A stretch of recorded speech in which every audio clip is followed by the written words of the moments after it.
Si je n'avais qu'un seul conseil à te donner à toi qui joues au poste d'ailier, ça serait d'être constamment dans la provocation.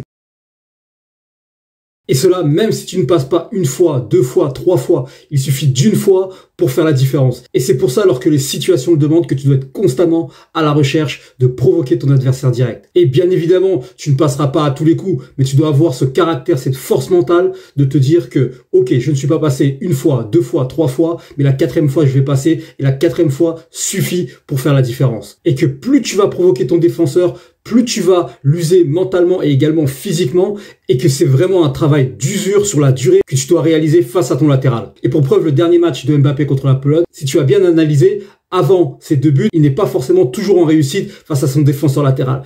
Mais ce qui ne l'a pas empêché de mettre ses deux buts en fin de match, car il l'a tellement usé pendant le match qu'à la fin, il a récolté les fruits de son travail. La preuve, regardez ce que Mati Cash, le défenseur latéral, a dit à la fin du match. Et dis-toi bien qu'au haut niveau, il n'y a aucun ailier, en passant par Hakim Ziyech, Neymar, Sadio Mané, Leroy Sané, Mbappé, qui ne sont pas dans la provocation. Donc toi, de ton côté, provoque, provoque, provoque, et je le redis, provoque lorsque les situations de jeu le demandent.